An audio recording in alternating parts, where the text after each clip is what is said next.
Welcome to the Spirit of a Badass, where we celebrate stories of courage, hope, and resiliency. I'm your host, Alecia Jacobson. Hello, badasses. We have a very badass episode for you today. I'm very excited about it. There's this thing that happens. So sometimes I meet people and then I get to read about them and their bio. And today's guest is one that I absolutely was like, yes. Like, I think I actually said that out loud with like an actual fist pump because there is such a need for what Yolanda does. And I'm just really excited to have her share her story and what she brings to the world because there is an absolute need for it. So I'm real jazzed about today. So welcome to today's guest, Yolanda. As a physician for over 25 years and a nephrologist over 20 years, her work stress and active MS, MDD, and a child with special needs, she hit rock bottom and complete burnout 5 years ago and almost left medicine. Instead, she learned techniques, small shifts to reframe her life and her love for medicine. She learned to gain a balanced, fulfilled, and happy life as a mom, wife, doctor, and woman. Yolanda's new why is to mentor and guide female healthcare professionals to go from surviving to thriving. She is a mom of two, including a child with autism, and designed an intensive ABA program for her son, taking him from being nonverbal to taking AP English and out talking them at the dinner table. Welcome, Yolanda. That's really true. He actually says, Mom, you have such puny puns. And then, of course, we have to laugh because that's a pun in and of itself. And he's amazing. Well, thank you so much, Alecia. I feel so privileged to be here to talk about what I think is a super important topic, which is how, as females working in this demanding and challenging healthcare environment, find that kind of balance so that we remain true to ourselves, who our authentic self is, and true to that part of our authentic self, which I believe is a healer. So I believe that people who are in the medical healthcare profession that really care, those nurses that go the super extra mile, the dental hygienist who like really makes sure that your gums are taken care of, like all these people, that they were born as healers. It's such an intricate, intrinsic part of me. Like it's more a part of me than even being a mom. And as a mama bear, like a Puerto Rican, Dominican, first generation, firstborn mama bear, like big mama bear, that's a statement. Like being a healer is something that I think I came out of the womb already. And that's different than my white coat, which I love. My white coat is an identity. And I take that on and off, just like I take my lipstick on and off. And, you know, that sort of professionalism as Dr. Bogeart is something that is in my closet along with lots of other identities. But no matter where I am or what I'm doing, I can still remain the healer.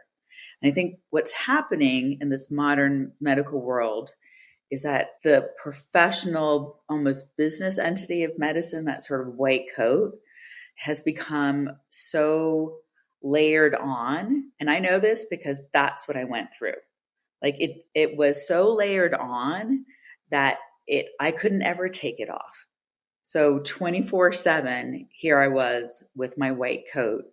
And when you can't take that off, it literally suffocates you.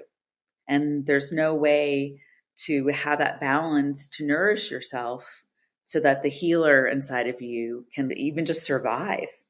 And so it's like it's killing you, it's suffocating you. And so that's kind of what I want to talk about today, like techniques to do that, ways that you can do that, because once you can, before you enter your house, you take off that white coat identity, and you leave it, and you become mommy, and you walk through the door. And, you know, even sometimes you take off your mommy identity and you're just you. You know, that's when you can have balance and joy, and it's super important. Yeah. How did you get to the point where you realized there is a problem? Like what happened from the beginning to, okay, there's an issue here? So I'm going to tell you, I had the kind of slide that the only way I can describe it is almost the slide that you see that someone who is addicted goes through. And I think what medicine can be for a lot of female healthcare professionals, because we're so driven by our purpose, we're so triggered by that caring quality. We bring that mama bear that we have with our kids to being like Dr. Mommy, and a lot of the way medical training is that they shame people so much during that training process that it erodes your esteem.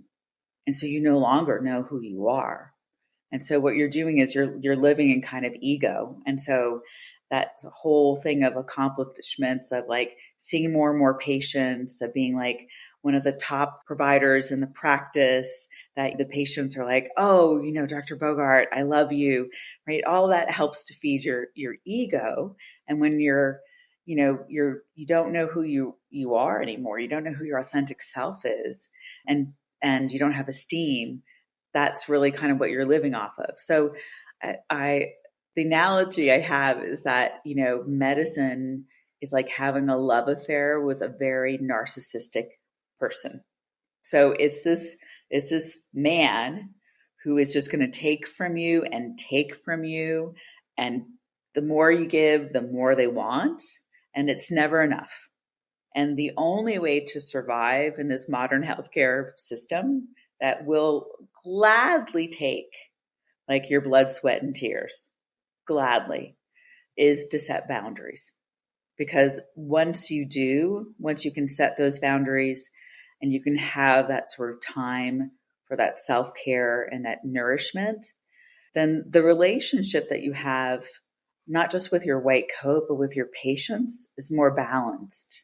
And it's more this relationship that I call a detached attachment model. So instead of having this narcissistic relationship where you're just giving and taking all the abuse, it's this relationship between two adults, because you're no longer a god.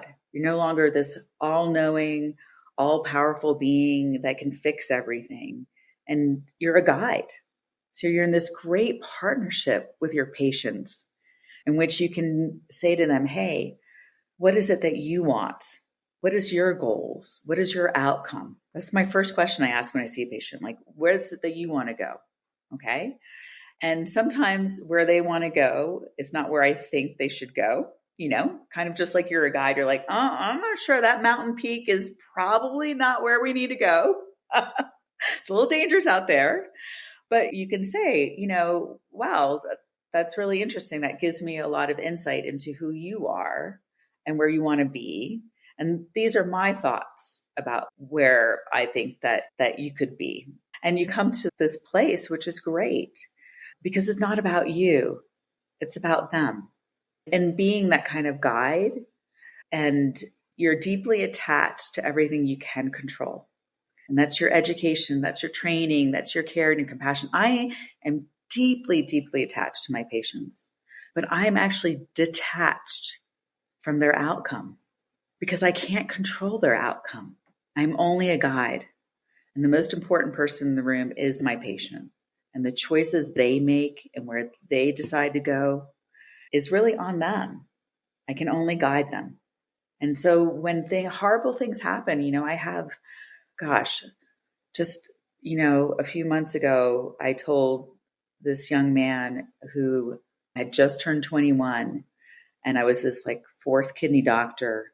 Within 18 months, he'd gone from having normal kidney function to his last biopsy. I sat with him and I said, you don't have any kidney left.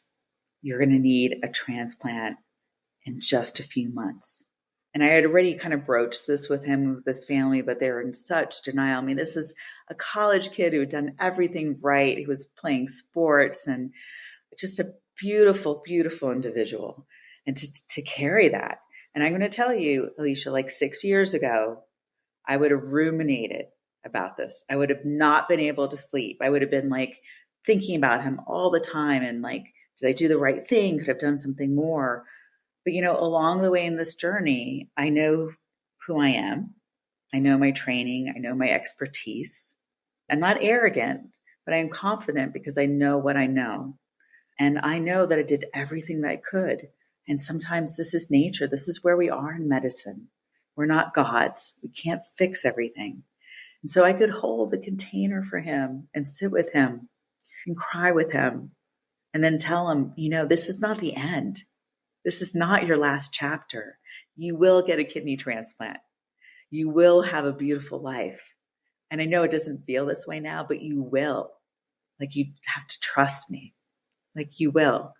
And I could sleep that night because I know, and being that healing guide, where I am and where my boundaries are. Wow. The idea of sitting down with a medical professional and them asking you, where do you want to go? What are your goals? That is such a contrast to anything that I've ever experienced. I imagine the patients that you have feel seen by you, where with other professionals, they probably don't feel seen and heard. That's something that I hear a lot is, it was just brushed off or I wasn't heard. But to actually have somebody say, what are your goals? What do you want? And you see yourself more partnering with them and holding this space for them. And then, it gives you the gift to go say, I have created the space. I have given what what I'm supposed to be given. And then I come home and I take that coat off. That is so powerful. Yeah, it's incredible to have that relationship with your patient where you come in. And a lot of my patients, especially with chronic kidney disease, come in with so much shame.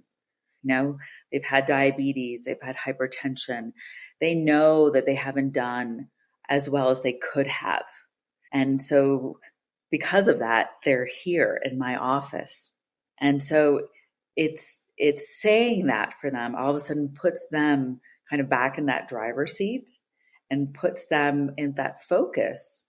And along with that, which I think is an important part of medicine, where the responsibility has now shifted so much on the healthcare provider. It's like supposedly all on us, as if I was some god. Like, when some admin sends an email and says, the new goal is that 75% of all your diabetic patients should have an A1C of like 7.5.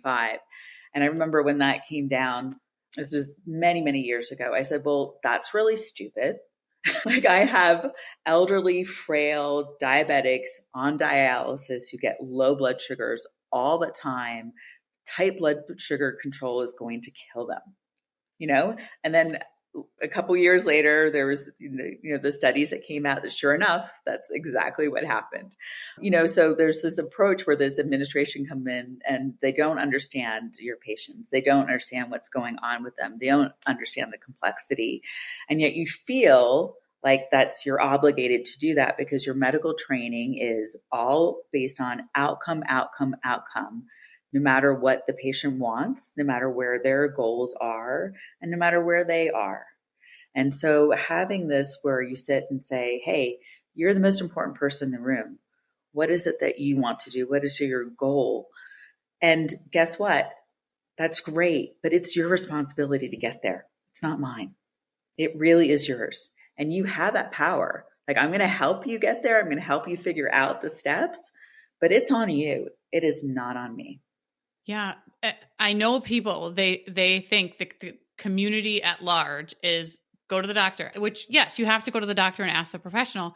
But like you said, they see you as God, as this is the stop. This is the person who just fixes it for me. Right. And no, you're saying, here, you actually have the power. Let's control what we can control here. Right. And people don't realize that if they haven't been to somebody who has said, here, let's do this together. I will support you. I will walk next to you. I will do this alongside you, but you are in the driver's seat here. Yeah, no, because that's where the miracles happen, Alecia. Like, the miracle happens when you take a patient and you say, it's on you. I'm going to help you, right? People come in and it's so huge overwhelm. And so I say, and this is actually, I think, the reason why God gave me a son with autism, because I use the exact same procedures and protocols and things that I did for him with my patients, like in learning that, like intensive, like applied behavioral analysis that I did with him, where I took him from being nonverbal and I took him from like not wanting to eat anything other than white rice and ground beef that couldn't touch each other, you know? I was like, okay, this mother has like eaten worms in Africa. Like there is no way we're going to be carrying Tupperware containers traveling around the world. Like this is not happening, you know? And today, I mean, you know, he's the least picky eater in my family, right? You know, we were in Portugal and they have something called barnacles. So it's literally barnacles. And there's these little they look like little worms that you pull out of these rocks and they serve you these rocks. And I'm sitting there and Miguel's like, these are really good. And my daughter and my husband are like grossed out. This is a kid that was picking out little parsley out from the white rice, right? You know, it's that same faith and consistency, but responsibility of we're going to do this. We're going to do this together. And so I take patients, and I love this. This is to me like the Sherlock Holmes. I take them and they're super complex and they're overwhelmed. And I say, okay, this is what we're going to do. This is the most important thing that is going to kill you now. So we're not going to worry about your blood sugar of 300. That sounds awful, but we're not going to worry about it because guess what? Your blood pressure is 220 over 120, right? And you're going to have a stroke. So we're going to just break it down. We're going to give you like a very easy thing to do. We're going to start with like 1 or 2 medication changes. That's it. And you give them that confidence that they can do it, that they can build and go on because they can. Guess what? They really can. And it's marvelous to see. It's really wonderful to have these patients come back that people have written off, that they had written themselves off, and to see them like run with it. It's so cool. So this is what I do in coaching when I work with women. Same thing, except for it's usually not life or death. I don't think I've ever had that. I cannot tell you how many times I've gotten goosebumps listening to you talk just in the few minutes that we have been talking. It is so powerful, the work that you are doing. Tell me a little bit about your work with healthcare professionals, because you have this skill. Are you teaching this skill when you're working with them on, the burnout and things like that? Tell us about that. So I've just started. So I've literally wrapped up full-time medicine, although I will do mission work, which I'd done before, like in Africa and South America. So I will do mission work actually as a nephrologist, and I can't wait to do that. That'll fill my other purpose bucket, just as being a doctor, because I love being a doctor. But I've just started my coaching program, so I've only coached a few female healthcare professionals. But yeah, I have a whole sort of set of modules and one-to-one. And the thing that I think is really important for female healthcare professionals, because they're so busy and they're so stretched, and it seems impossible to make changes. In a lot of ways, they're like the patients that I see, right? That have out of control diabetes, out of control hypertension, have heart failure, and they're coming in, and it's this overwhelm, this sense of almost like futility, like there's nothing that they can do to get better. And the first important thing is to just hold that container for them, right? Just like I do for my patients. Like you have to hold the container for these emotions and say, no, that's actually not true, because I've been there. I mean, I truly almost left medicine 6 years ago. I called my husband, and it wasn't because of feeling depressed. It wasn't actually because the stress caused me to have multiple sclerosis and I had 24 years of MS. It wasn't because of that. It was actually because of the fact that I wanted to overbook a pregnant female patient who had advanced kidney disease and had a lot of protein in the urine, all of which are very high risk signs of what's called preeclampsia. And I wanted to book her. An administrator said, no, you can't book her in that slot because it's a new patient slot. So that loss of autonomy, like that was it, right? So it was funny. Like I didn't quit medicine because of me. And that's where I think a lot of female healthcare providers are, because they just, it's so much their purpose, is so much what they want to do. But the lack of being able to be in charge of your patients is literally what what like threw me over the edge. And so I almost left. I really did. I called my husband and said, call our financial advisor and say what it looks like if like I quit in 48 hours later, because I was the primary breadwinner. But instead I said, no, I love my patients too much. Like I can't do this. So instead I said, what I need to do is just really reframe myself and the way that I'm interacting with my patients. And that's when I came up with this model of detached attachment. That's when I basically had this insight of I can't want it more than the patients want it. And all of a sudden, everything changed. Like the way I looked at patients kind of changed. And so I broke all that down into these different modules, as well as just like very pragmatic steps. Like, can I go through the little ritual that I do to switch from being like please. me? So what I do, the first thing I did, and this is even before I reached kind of burnout, but the first thing that I always did when I came home is I would sit in the car. And this part of the reason why I did this was that it was so important to me to be a great mom, to be that mom that was present. And one thing I'm going to say is that, and this is a really important thing, I think, for all of your listeners, because for human beings, time is not linear. Time is not Newtonian. Okay? Time is actually Einsteinian. Time is relative. So it's not about how much time you are present with your kids. It's about the presence that you have when you are present. Okay. So for a child, especially for children, right? They really don't have a sense of like linear time. So for a child, if you make them do chores for 5 minutes, that's an eternity. It's an eternity. And if they're gaming for 5 minutes, guess what? That's like a microsecond. Absolutely. Right? We've all been there as moms.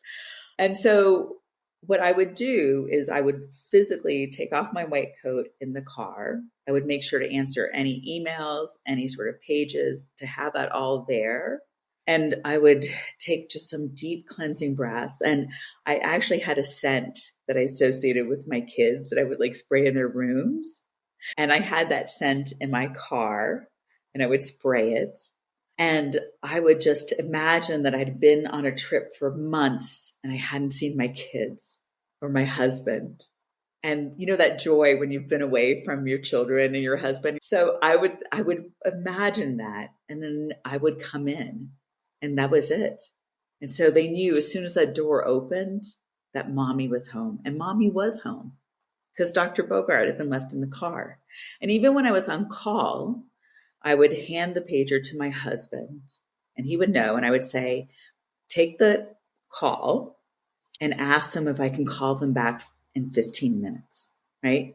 So even if I got a page as soon as I walked through the door, I would hand it to my husband and he would take a call. And there was very few calls that I couldn't call back in 15 minutes. So my kids, no matter what, always had that first 15 minutes with me, and I had that 15 minutes with them. And they always remember that I was present for them. That's their memory as soon as I came through the door. I'm speechless and I have tears in my eyes. You probably can't see them, but they are there. That is something that I've worked with many women on, is this idea of creating a ritual when they're leaving their work or leaving home and going to work, because so many women they don't know how to create the boundaries between who they are in their career, who they are at home, and they all blend together. And then that's where the stress compounds. And you got me in tears at the scent, because when you can pull in the senses, that it takes it just to a whole different level. So that you did that, that's so beautiful and such a gift to yourself, to your kids, and then even the pager, right? That just like you said, time isn't linear, and they will always have that memory. And I just hear so many heartbreaking stories, and they truly are, because these women are torn. Yes. And they want to be the best moms, but they also want to be the best worker, and they want to be the best this, and all of you said all the identities in my closet. They want to be the best at all of these, but there aren't places that like the boundaries. And you said the first thing is boundaries, and you nailed that. And I just love that you are out sharing this message, because I mean, I can see you in your garage or your driveway, sitting in your car, removing your white coat. Yeah. I don't have a white coat, and I am actually going to be thinking of this as I, get my kids and come home. Yeah, no, uniforms are really, really important. They immediately signal to your brain that you're in this. And the reason why I think, Alecia, like scent is super important is this is actually cranial nerve 1 is your smell. And that cranial nerve is the only cranial nerve that goes directly into your brain. So all the other ones have to go kind of through this like channel and this like connection with the spinal cord, but that goes directly into the brain. And the place where it goes in the brain is the amygdala. And the amygdala is your emotion center. So the use of like essential oils or the use of scent that you associate with a certain thing. So I have a scent of a lemon essential oil that I used for the hospital. It was like a very cleansing, sharp scent, like boom, I'm on. And so that scent, right, just it puts you in that emotional framework immediately. Like there's not like a whole lot of processing that you have to do. And so it is like magic. Yeah, I'm thinking when you said that, one, I didn't know that about the brain and the scent, but my great grandparents, they were, I think they died, I don't know how long ago, maybe 10 years ago, but I had many years with my great grandparents. And there are certain scents that they had. And whenever I think I went into like an antique store, and I remember opening the door and I was like, whoa. I mean, I was transported immediately Right. back. What a great tool. Oh, I'm so excited for people to hear this, because this is such a problem. This is such a problem with the transitions and putting on the different versions of who we are. And if you can correlate a scent with that, and I can see it have like a little essential oil or like a little scent Right. basket in your car. Yeah. I actually had these little ones. I would carry them in it. Like I had one or two in my white coat. Yes. Like Superman. It's like what does he have? The phone booth, but you've got your scent basket, and you switch identities. I love this. This is so cool. What a neat idea. Yeah, no, it really does work. There's like neurobiochemistry with that is really solid. Like you said, that smell, right, instantly transported you and you have these sort of memories and you're there. And it's really great because you also have that smell with you, right? And so you're coming in and your kids are kind of smelling it, right? They're not thinking about it, but it's all of a sudden you have this like little cocoon in this kind of ritual, and it's really wonderful. It's very interesting. A child can instantly know, people really know when you are paying attention to them and when you're really present. And it gives them that sense that they're the most important thing in the world right there is such a powerful message to your child so that they carry that sense of esteem and of unconditional self-love. And I think of all the things that I've given my kids, that's the most precious gift that I can give them is that sense of unconditional self-love. I have this like little thing that I had hanging for my daughter that says, your mama gave you wings to fly and also gave you the way home so that you're always welcome there. And, I do think that that's a really, really powerful thing. And it doesn't take much time. And it just also helped to ground me that I was home, that those 15 minutes with my kids, that sort of that precious time is such a great endorphin. Like the oxytocin that's released, especially when your kids are young, when you come home and have that. I mean, that is, I'm not done drugs, but I think that's the best drug that there is. Like if you could bottle oxytocin, people wouldn't be working or doing anything. We'd all just be cuddled up with it. But that's what you get when you're in that great moment with your loved ones. You get that release of oxytocin And it's such a wonderful, like happy, calming effect, Yeah. So it's super nourishing for you, and it just helps to get all that stress from the day. And it's so simple. What you described is not complicated. It is a very simple, time effective. It doesn't take money. It is accessible to everyone.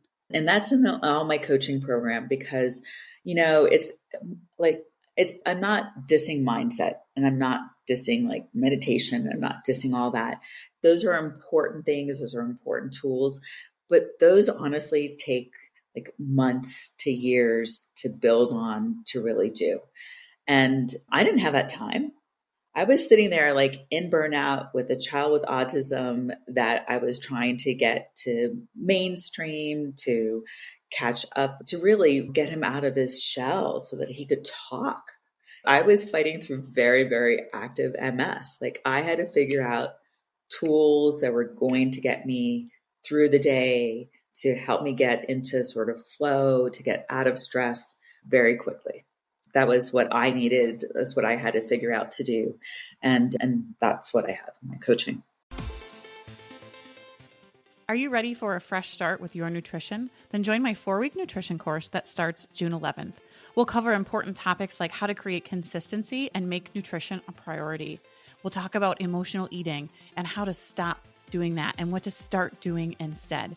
If you'd like more information on this, there is a link in the show notes that you can go and see. And the best part is this is a 4-week live course for only $99.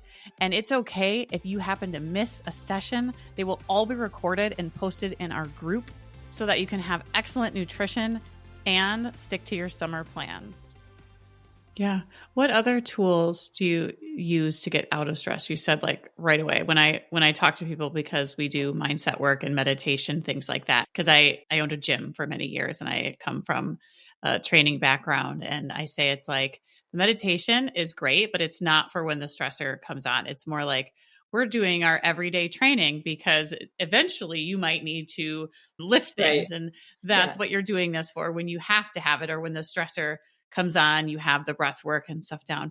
What do you recommend for people when the stressors do come on heavy or they are in burnout right now? What do you have to share with them? So I think that the main important thing is a morning ritual and kind of an evening ritual. So those things really actually do make a difference. So the first thing I did was to figure out how to, I was struggling to get out of bed. I would go to sleep. My mind was just a whirlwind of all the things that I didn't do, all the things that I didn't do as well as I wanted to do. I was already stressed about the next day. I got up in the morning and I didn't want to get out of bed because it was going to be another kind of crappy day where I wasn't going to do the things I wanted to do and I wasn't going to achieve what I wanted to do. And it was just a cycle. And so what I invented was this closet of identities. And so I would get up, I would just awaken. I would have this ritual of 2 minutes of just breathing, 2 minutes of gratitude, and 2 minutes where I determined the top 3 things that I wanted to do in that day. And then 2 minutes of who was I going to be? Who was I going to channel in order to get those top 3 things done? And that was it. So it's a very quick 2, 4, 6, 8 minutes. And what I did was as soon as the alarm went up, I did the 2 minutes of deep breathing. I didn't sit up. I was like laying in bed doing this 2 minutes of deep breathing and with some gentle stretching. And then I would just go into 2 minutes of gratitude, right? Just being very thankful that I'm here, that I'm alive, that I have this chance to have this new day. 2 minutes of top 3 things that I need to get done, just 3 things. That was it. And then who was I going to be? Who was I going to channel for that? And I would dress for that. Yes. So if I was going to be this big boss lady that was going to come in and kick some butt in the dialysis because we were not doing what we needed to do to take care of patients, right? Everyone knew My hair was tied back. I had pearls and big red lipstick with my black suit, right? There was going to be some shakedown. Hell yeah. I love that. Like literally shit was going down, right? So I would dress like with this like killer black suit. Like sometimes I would even put, if I had my red shirt on, then something was going down. Like, but I would have that. So people picked up on this. Right. I would dress like that. And that's the person that I would embody. And that's the person that I would do. Right. And other days it was different. Other days I was like, okay, what I want to do today is the top thing I want to do is to really enjoy my patient interactions, no matter what. So I would actually dress with a bit of like playfulness, something that the patients would be like, oh gosh, you look different, Dr. Bogaert. I'm like, yeah, like this. And it would just be this nice, tete-a-tete, this like repertoire. So that's what I would do. And it gave me a paradigm shift of control, right? Like I was going to control the day. The day was not going to control me. Like I was going to have it. And that worked. And then in the evening, I actually just light a candle and just sit there for 2 minutes. And I would just give really great gratitude for every experience I had. And I would just say, I would do another 2 minutes of just saying, like, I love who I am. And I love every single experience. Then I have to have gratitude, right? For all the bad things that happened and all the great things that happened. I have to have a gratitude for all of them because they made me who I am right now. Like I am here right now as this person having experienced all of this. And it really took me to a place with that, like just building on that I could start having these little episodes of like calm and joy throughout the day. And then I developed a technique that I called a breathing blessing technique. And I actually taught this to a lot of my peers during COVID because you would sit there and you'd enter into this room and it was sometimes craziness. That's all I'm going to say. And I've been in a lot of places with very low resource that I'd never been as angry and frustrated as during that environment. And what I would say is that just like I went from being angry and frustrated sometimes with my patients who weren't taking care of themselves, and it was like almost like there was that, to understanding my role as a guide and not a god, and that it wasn't on me. And so I could be there for those patients, but not be frustrated with them, and just understand that this is where they are in their journey and have compassion for that. And so this technique that I taught, which I think is really helpful, is based on activating parasympathetic nervous system. One thing I learned, which I think is super cool, because this is where mindset plays, is that the exact same neurobiochemistry for your brain, like this exact same hormones, get elicited for anxiety as they do for excitement. So the difference is the way that you have your frame. And that's why I called it frame shift coaching, right? Because if you can shift your framework, you can shift that and reframe, then you can go from being anxious to excitement. You can go from actually being angry and frustrated when you're in COVID to being like, I have such deep gratitude that I get to experience this once in a lifetime phenomenon as a physician, right? This will be an amazing thing. And that was my mindset. And so I would put my hand over and actually right over the carotid. And I press down with one hand, and then you press the other one. You roll your shoulders all the way back down your ears and put there. This actually allows your chest to open up and your diaphragm. So it causes vagal nerve stimulation, which is parasympathetic. And it's this, that's why it's your heart chakra, right? Because you're pressing down deep in your heart chakra. But the key is to push your index fingers actually over your carotid, because that really engages your vagal nerve. And then you have this and you close your eyes, and I would breathe in for a count of 4, breathe out for a count of 8, and just give gratitude that I'm here as the healer that this patient needs. And that literally takes like 10 seconds. And I would do that between every single patient. And I started then doing that between every single patient, every single time I was in the hospital. Not so much the office. The office, they were my patients and they were cool. But in the hospital, because what I found was that it actually helped to clean like any energy, anything I had from my previous interaction. And it was like, it was a brand new, fresh start. And I think that's really helpful for healthcare providers. I want to talk to you for like hours and hours and hours.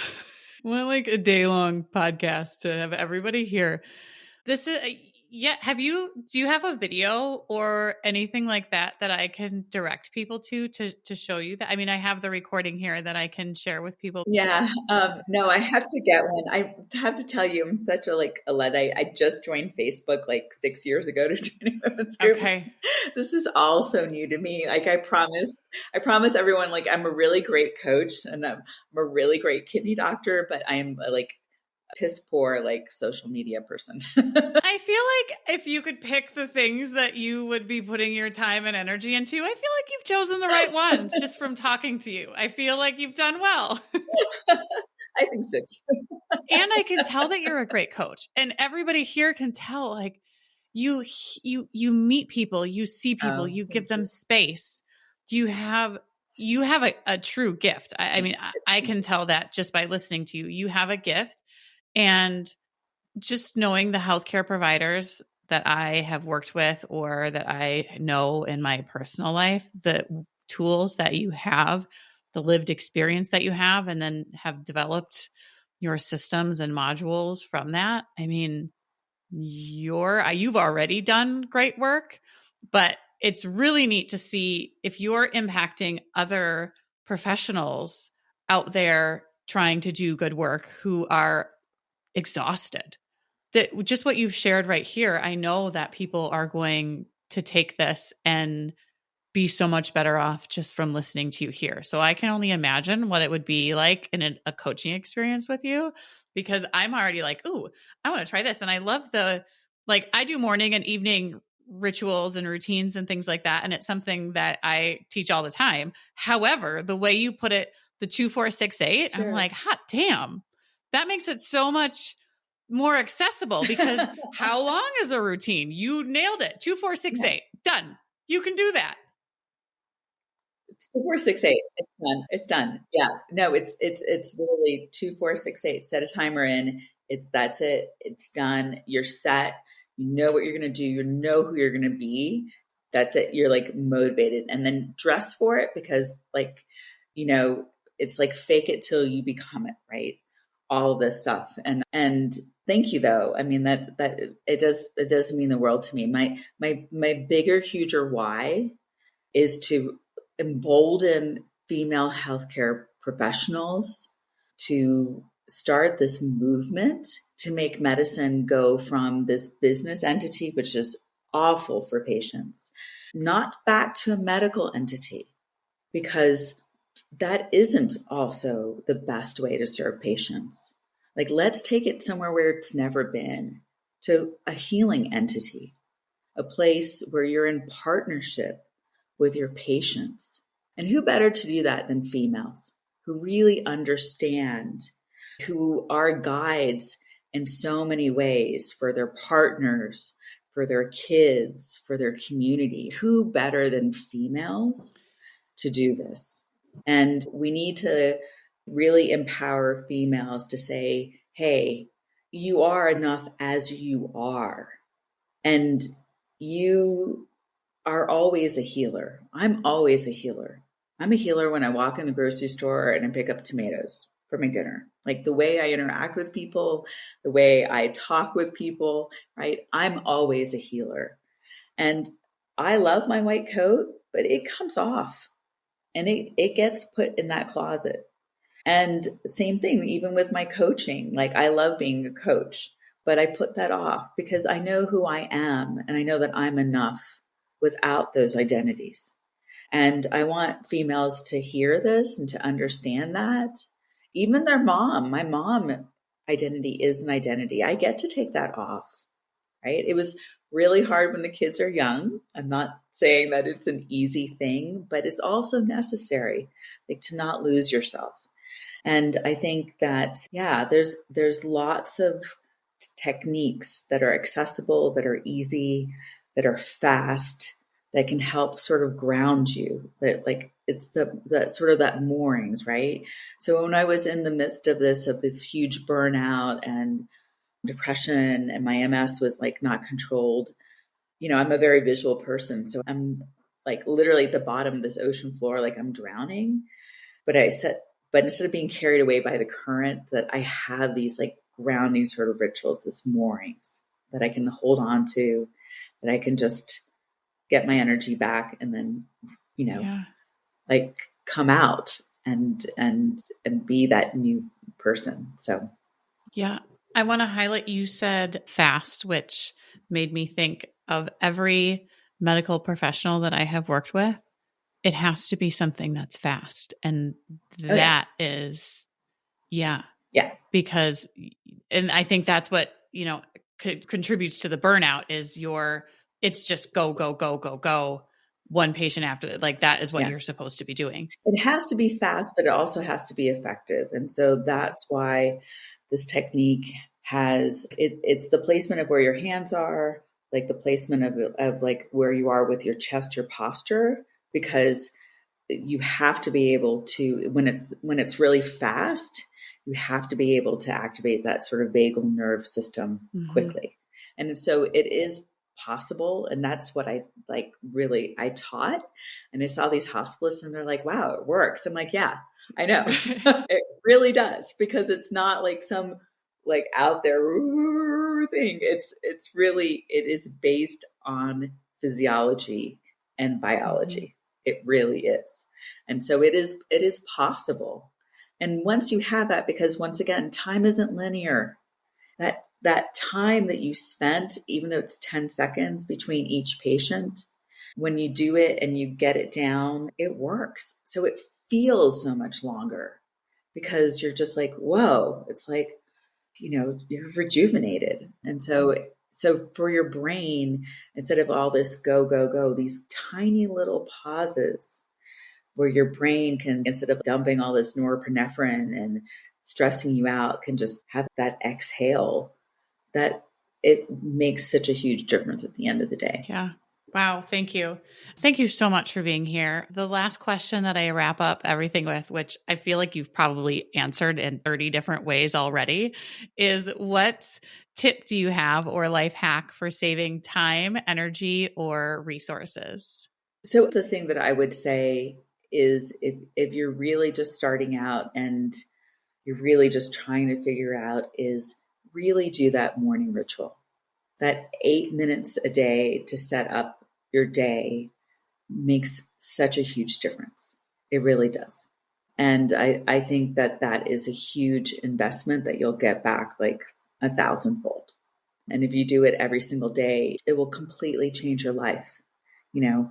I went from being in such severe burnout to once again, like being able to figure out working an extra 6 years, which financially made such a huge difference to our family, mentally and physically and emotionally, to be able to end up, my career in such joy and such fulfillment and being really proud of what I've accomplished and really fulfilled as a healer. Like that's priceless.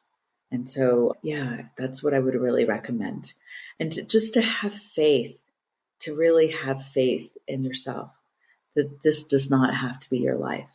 When I look at my son, who for my retirement party just came up in front of like literally 26 doctors he didn't know and gave a Toastmaster level speech about me. This kid who couldn't talk. Like, it was such a full circle moment, Alecia. Like, it was, I can't even tell you. Just have faith, like, for all your listeners. There is infinite possibilities of who you can be. And I agree, everyone has a badass inside of them. They really do. Some of us have extra, and you have a little extra sprinkled in there. And I said it in the beginning. I am so grateful that you are here sharing your story, your message, and that you are out there on this mission. And, even your bigger why, you are going to you have, and you will make such a big difference, and just improving the lives of women, and then the healthcare. I mean, that's just, I'm so excited for what you're doing. Thank you so much. It truly means so much to me. It really does. And if anyone wants to find me, they can just go to frameshiftcoaching.com. And I want to invite you, Alecia, because I'm doing retreats in Portugal. Like, if you're interested, just to let me know, because I actually feel like a kindred spirit with you. I was like, at least us two badasses could really rock a dinner. Yeah. Oh, I love this. Yeah, we will. Do you want to share about your retreat? Is this a public retreat that you want us to link something to? Yeah, this one. So I'm starting to do, my coaching program is for just female clinical healthcare professionals, people who are touching patients, but just for fun, because I love to throw parties. I'm doing these retreats in Portugal at this place called Casa Fucera. And if you go to frameshiftcoaching.com, these are just for these are for females, really. But my first one is about learning about the power of your authentic self. So the whole retreat is about stripping away all these identities and figuring out who you are. And then you get to play with these identities because, I love to play. And who doesn't like to play dress up, right? So I can be Oprah one day and Ina Gardner the next day and, maybe Alecia Jacobson one day. Oh, I love this. And we will link your website and all, any socials that you gave us. We'll have that all on in the show notes. Wonderful. Thank you so much, Yolanda. Yeah. Thank you so much, Alecia, for having me. I really enjoyed this. You too. Spirit of a Badass is a Lit Path Studios podcast and is produced by Jamie Gale and Alecia Jacobson. Music by Shane Ivers. We'll be back with another inspiring interview. Until then, keep your spirits high and your energy badass.